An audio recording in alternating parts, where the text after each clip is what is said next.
AI Moratorium stripped from BBB by Zvi Moshowitz, July 1, 2025. The insane attempted AI moratorium has been stripped from the BBB. That doesn't mean they won't try again, but we are good for now. We should use this victory as an opportunity to learn. Here's what happened. What happened?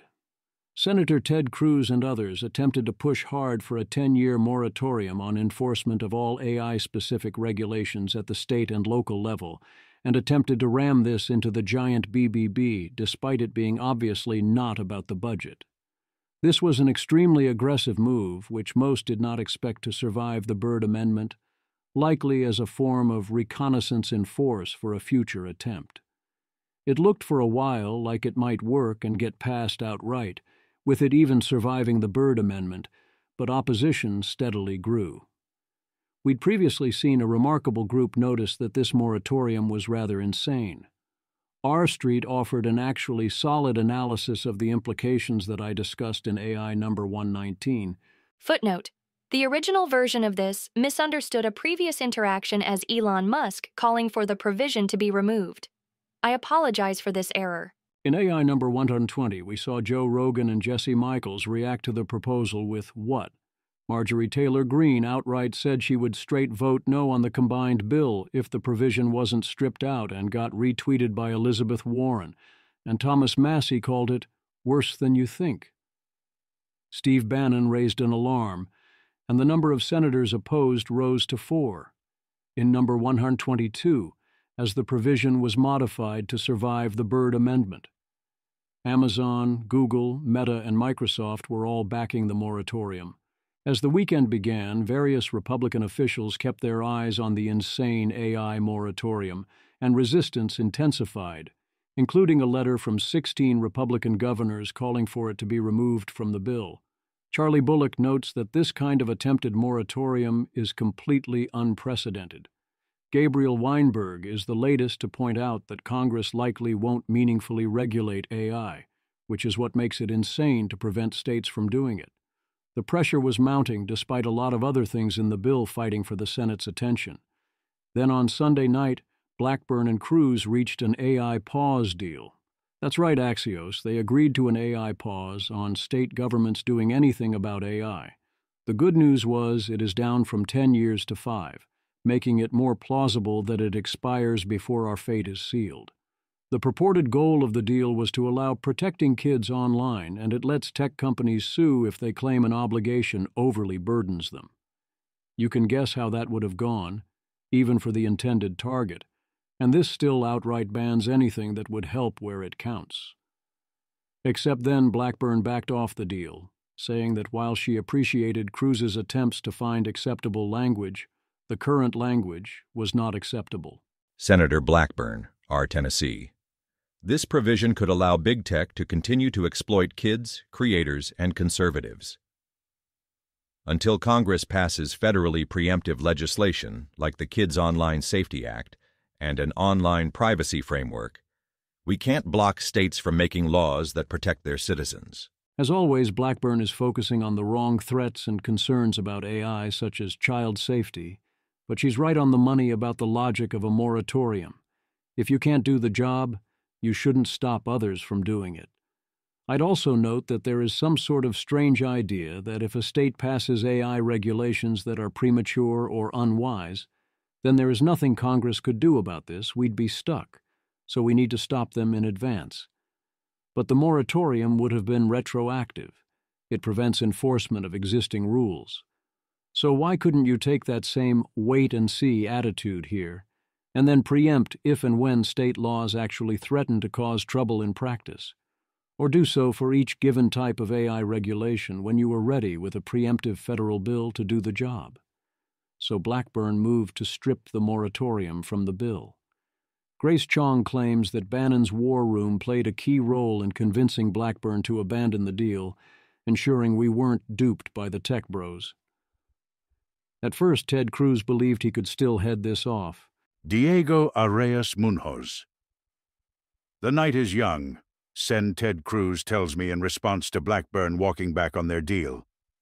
There are 3 likely GOP no's on moratorium. He'll need to ensure there are no other detractors or find a Democratic partner. Instead, support utterly collapsed, leaving Cruz completely on his own. 99-1, and the one was Thillis voting against all amendments on principle. Mike Davis. There are more than 3. The dam is breaking. Thank you for your attention to this matter.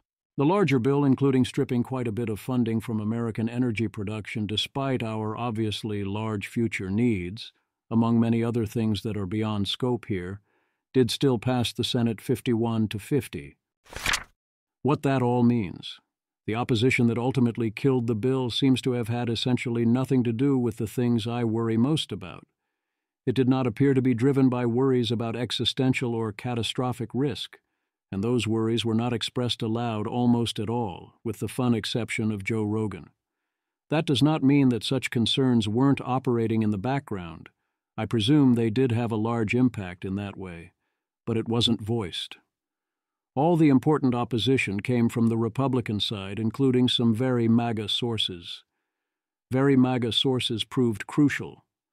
Opposition from those sources was vocally motivated by fear of big tech and a few specific mundane policy concerns like privacy, protecting children, copyright, and protecting creatives, and potential bias against conservatives.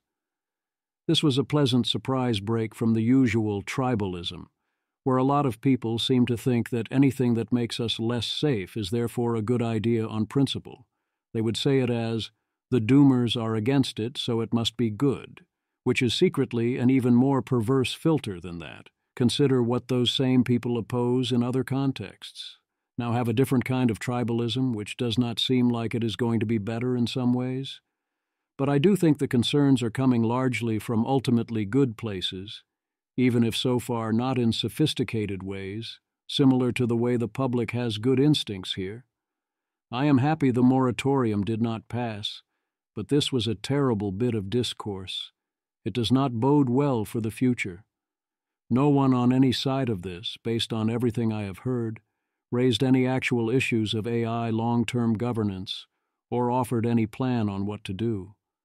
One side tried to nuke all regulations of any kind from orbit, and the other thought that nuke might have some unfortunate side effects on copyright.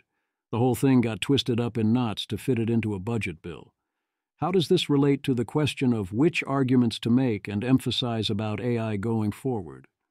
My guess is that a lot of this has to do with the fact that this fight was about voting down a terrible bill rather than trying to pass a good bill. If you're trying to pass a good bill, you need to state and emphasize the good reasons you want to pass that bill, and what actually matters, as NoteSource explained recently at Less Wrong. You can and should also offer reasons for those with other concerns to support the bill and help address those concerns. As we saw here, a lot of politicians care largely about different, narrow, specific concerns. However, if you are in opposition to a terrible bill, that's a different situation. Then you can and should point out all the problems and reasons to oppose the bill, even if they are not your primary concerns, and there is nothing incongruent about that. It also requires a very different coalition. The key here was to peel off a few Republicans willing to take a stand. Passing a bill is a different story in that way, too. The other thing to notice is the preference cascade and which way senators voted once it was clear what was happening. The final vote was 99-1, and the 1 had nothing to do with the content of the amendment. As in, no one, not even Ted Cruz, wanted to be on record as voting for this once it was clear it was going to fail. Or, alternatively, everyone agreed to give everyone else cover. That tells me that this was in large part a preference cascade. Senators largely knew this was an insane thing to do and also a future bad look, but also did not want to take a stand and spend down political capital they could use for something else. Once given the opportunity to be more than passengers without incurring anyone's wrath, they took it. That is very hopeful. Even more hopeful is that this is all now common knowledge. Everyone knows what happened and that the big tech anti-regulation coalition overplayed its hand and wants to outright have a free hand to do whatever they want, while pretending often that they are little tech. I would also caution against being too attached to the vibes this time around, or any other time around. The vibes change very quickly, If the CCP committee meeting and this vote were any indication, they are going to change again soon. Every few months it feels like everything is different. It will happen again, for better and for worst. Best be ready.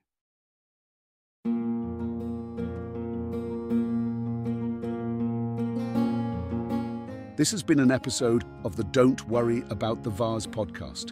If you enjoyed this podcast, please visit thezv.substack.com to support the author.